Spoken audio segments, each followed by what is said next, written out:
City first news के सभी दर्शकों को बहुत बहुत नमस्कार। मेरा नाम है मुकेश माई। अभी हम खड़े हैं हांसी में, और हांसी में लगातार जिस तरह जिला बना और उसके आसपास की जो भी चीज़ें हैं, लगातार कई जो कॉलोनियाँ डेवलप हुई और उसके बाद जो डिस्ट्रिक्ट टाउन प्लानिंग डिपार्टमेंट के द्वारा बड़ी कार्रवाइयाँ जो है वो लगातार होती रही। और आज भी अगर आप यहाँ देखेंगे तो पीछे भी एक जेसीबी जो है चल रही है। ये एक ढाणी राजू रोड पे एक कॉलोनी जो है वो विकसित की जा रही है। यहाँ कुछ प्लाट भी अगर आप देखेंगे, इधर भी कटे हुए, वहाँ भी प्लाट है, वो भी जो उसको निर्माण को ध्वस्त किया गया है। इधर भी जो है वो सारा ध्वस्त किया गया। पहले भी यहाँ कार्रवाई हुई और आज भी यहाँ गाड़ी जो है पहुँच चुकी है। मैडम एफआई मैडम है, सपना मैडम है, जो यहाँ पहुँच चुके हैं। मैडम, किस तरह की कार्रवाइयाँ जो है वो आज यहाँ की जा रही हैं? मैं डीटीपी ऑफिस की तरफ से यहाँ आज डेमोलिशन की कार्रवाई, ड्यूटी मजिस्ट्रेट हमारे साथ श्री जयवीर सिंह सर हैं, अम्मी एमसी हांसी। तो ये कॉलोनी जो है अनऑथराइज है, अवैध है पूरी तरीके से। इसमें पहले भी चली थी कार्रवाई, तब हम यहाँ जितने भी प्रोग्रेस थी कॉलोनी में, कच्ची सड़क थी तो वो तोड़ के गए थे, और कुछ स्टार्टिंग स्टेज पर डीपीसी थी वो तोड़ के गए थे। लेकिन अब हमें पता चला कि यहाँ दोबारा से शुरू हो रहा है प्रोग्रेस का काम, तो हम उसी को दोबारा से ध्वस्त करने के लिए यहाँ आए हैं। और ये कॉलोनी जो है रामपाल सिंह हाग प्रॉपर्टी डीलर है जी, सत्यवान है, राजेश कुमार है। ये 5-6 प्रॉपर्टी डीलर्स के द्वारा काटी गई है। लेकिन फिर भी हम जनता से अपील करेंगे कि अवैध कॉलोनी में प्लॉट ना खरीदे, अपनी कमाई को इस तरह से ना लगाए कि आपके ऊपर कोई एक्शन लिया जाए। इस कॉलोनी में भी अगर मैं सही हूँ तो मैडम पहले भी कार्रवाई हुई थी? हाँ, हुई थी। तब यहाँ पर ये कच्ची सड़क थी और 1-2 कच्ची डीपीसी ही डाली गई थी, नींव भरी गई थी।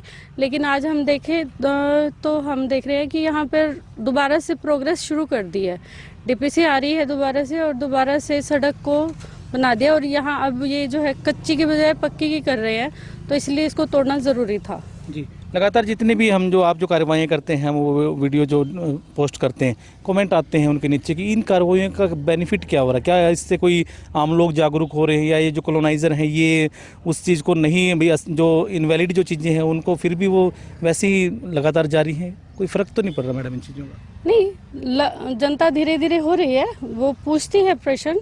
आप देखो, अब सेक्टर 13 है, सेक्टर 2 है, सेक्टर 4 है, हांसी में लाइसेंस कॉलोनीज भी आ रही हैं। फिर लोग अपना रुझान उस तरफ भी कर रहे हैं जी, सिर्फ अनऑथराइज में नहीं है। अब डेवलपमेंट जो है सेक्टर 18 कट चुका है, सेक्टर 2, 1, 4, इनमें वहाँ पर रेजिडेंशियल चल रहा है। सिर्फ अनऑथराइज में तो डिपार्टमेंट एक्शन ले रहा है, वहाँ पर सपोर्ट है पब्लिक को।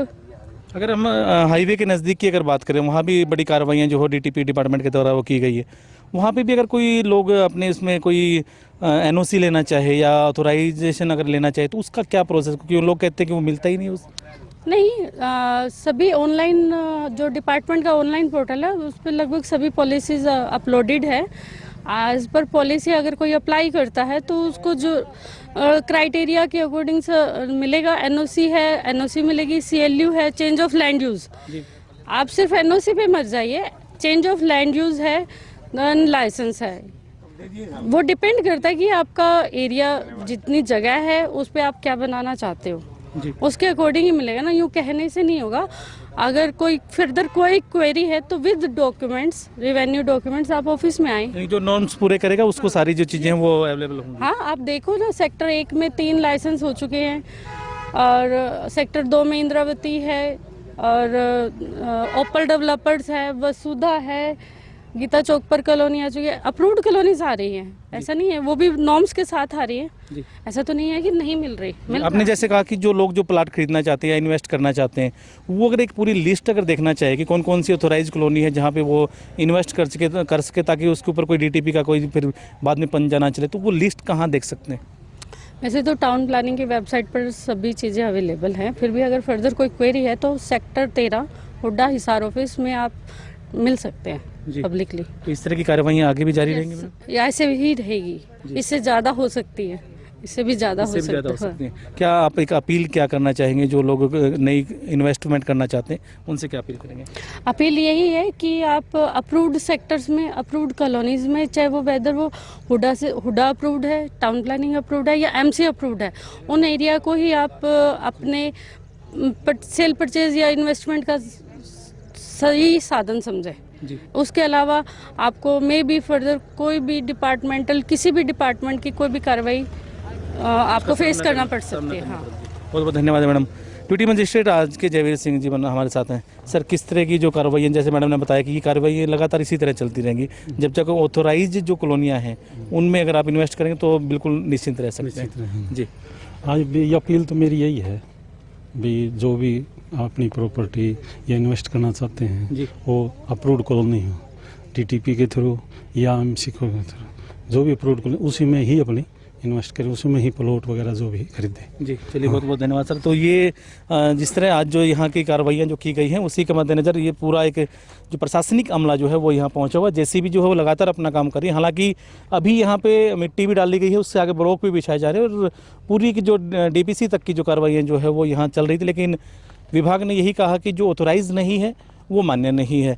तो उसी के मद्देनज़र अगर आप भी अगर कोई इन्वेस्टमेंट अगर करना चाहते हैं तो जो पूरी एक लिस्ट है ऑथोराइज कॉलोनी की, वहाँ आप अपनी जो इन्वेस्टमेंट है वो कीजिए ताकि भविष्य में किसी प्रकार के आपको परेशानी का सामना ना करना पड़े।